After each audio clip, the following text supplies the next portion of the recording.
राधे राधे दोस्तों कैसे हैं आप। आशा है अच्छे होंगे, स्वस्थ होंगे, प्रसन्न होंगे।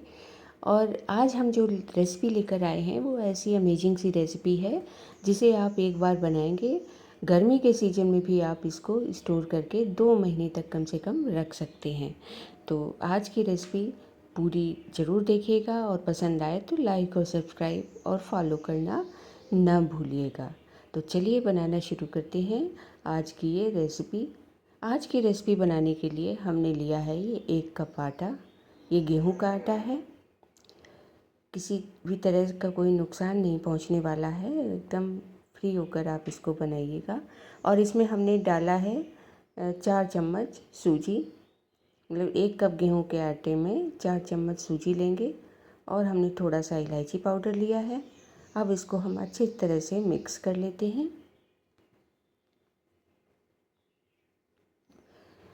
इसमें आप चाहे तो मैदा भी यूज़ कर सकते हैं, लेकिन मैं यहाँ पर गेहूं का आटा ही इस्तेमाल कर रही हूँ। आप चाहे तो मैदा भी ले सकते हैं, लेकिन गेहूं का आटा ज़्यादा हेल्दी होता है, तो हमने वही यूज़ किया है।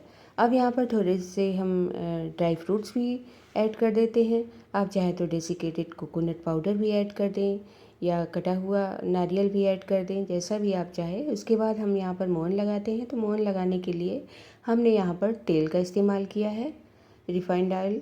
आप चाहे तो देसी घी का इस्तेमाल भी कर सकते हैं, वो भी बेटर रहता है। अब इसमें लगभग 4 बड़े चम्मच हमने तेल लिया है। अब इसको हम अच्छी तरह से इसमें मिक्स कर देंगे। जब आटा अच्छी तरह से बनने लगेगा तब तक हम इसमें तेल डालेंगे, मतलब उतना ही तेल हमें लेना है जिसमें हमारा मोहन ठीक तरह से लग जाए। बहुत ज़्यादा भी इस्तेमाल नहीं करना है, नहीं तो सारी की सारा जो हमारा नाश्ता है वो बिखर जाएगा, बाइंड नहीं हो पाएगा। इसके बाद हम यहाँ पर मिठास के लिए लेते हैं चीनी पाउडर। तो चीनी पाउडर हमने लिया है आधा कप से भी कम, थोड़ा सा कम, मतलब आप अपनी टेस्ट के अकॉर्डिंग कम या ज़्यादा ले सकते हैं, लेकिन लगभग आधा कप चीनी यहाँ पर ऐड कर सकते हैं। इसके बाद इसको हमें पानी की जगह यहाँ पर हम दूध का इस्तेमाल कर रहे हैं। इससे हमारा जो टेस्ट है वो बहुत ज़्यादा मिल्की मिल्की, मतलब अच्छा सा हो जाएगा।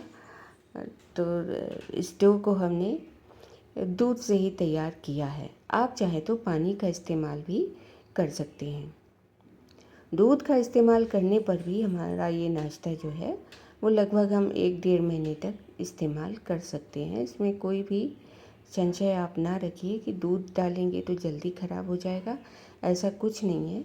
आप इस आराम से दूध का इस्तेमाल कर सकते हैं।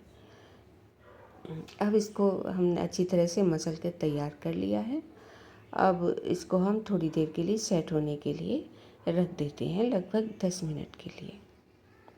अब 10 मिनट बाद हम देखते हैं तो हमारा डो अच्छे से सेट हो चुका है और बहुत सॉफ्ट भी हो गया है। देखिए, आराम से उंगली जब लगाते हैं तो एहसास होता है, फीलिंग होती है कि हाँ, ये बढ़िया सा सॉफ्ट डो हमने तैयार कर लिया है। अब इस डो को हम 2 भागों में बांट लेते हैं और एक भाग को हम इस तरह से, सबसे पहले इसका हम पूड़ियाँ तैयार करते हैं। इसको आप पूड़ी भी कह सकते हैं, बिस्किट भी कह सकते हैं, ये आपके साइज़ और डिज़ाइन के ऊपर डिपेंड करता है। अगर आप पूड़ी की शेप में बनाएंगे तो पूड़ी कहलाएगी। अगर आप छोटी छोटी शेप में या किसी और डिज़ाइन में बनाते हैं तो इनको हम बिस्किट भी कह सकते हैं। एकदम खस्ता कुरकुरे होते हैं और खाने में बहुत ही टेस्टी होते हैं। अब इसको हमने इस कटोरी की हेल्प से इस तरह से कट कर लिया है। एक मतलब मीडियम थिकनेस इसकी रखेंगे, बहुत ज़्यादा मोटी भी नहीं, बहुत ज़्यादा पतली भी नहीं। और इस तरह से कटोरी की हेल्प से हमने इसको कट कर लिया है। अब इसमें ये फॉक की हेल्प से हम इस तरह से छेद छेद कर लेंगे, ताकि जो हमारी पूड़ी है ये जब हम इसको तलेंगे तो फूलेगी नहीं। दोनों तरफ से इसमें छेद हम कर लेते हैं। इस तरह से पलट के भी दूसरी साइड भी हम इसमें छेद कर लेंगे। देखिए, दोनों तरफ हो गए हैं अच्छे से। इसी तरह से जो दूसरा डो है उसके भी हम इसी तरह से बनाकर तैयार कर लेते हैं। तो ये थोड़ा ज़्यादा सा बड़ा सा हो गया, क्योंकि जो उसकी कटिंग निकली थी पिछले वाले जो बनाए थे उसकी जो कटिंग निकली थी वो भी इसी में ऐड कर दी है। तो इस तरह से ये हमारा डो थोड़ा सा ज़्यादा हो गया था। अब इसके भी हम इसी तरह से पूड़ियाँ बना लेंगे और इसी तरह से इसमें वापस से छेद कर देंगे। तो अब हमारी पूड़ियाँ रेडी हैं। अब चलते हैं कढ़ाई की तरफ। तो बिल्कुल मीडियम फ्लेम हमें इसकी रखनी है। बहुत ज़्यादा तेज़ गरम भी नहीं हमें तेल चाहिए और बहुत धीमा भी नहीं। अगर लो फ्लेम पर हम तलेंगे तो बहुत ज़्यादा टाइट हो जाएंगी हमारी ये पूड़ियाँ, और अगर हम बहुत फ्लेम हाई रखेंगे तो हमारी पूड़ियाँ अंदर से कच्ची रह जाएंगी, फिर वो जल्दी ख़राब हो सकती हैं। तो इसलिए हम मीडियम फ्लेम पर इसको तलेंगे।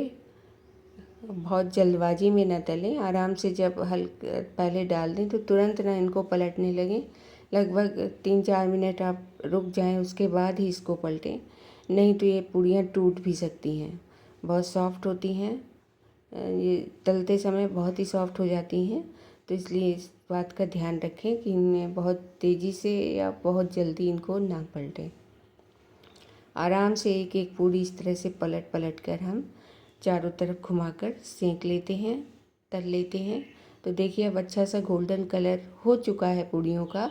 तो अब इनको हम एक साथ यहाँ पर निकाल लेते हैं।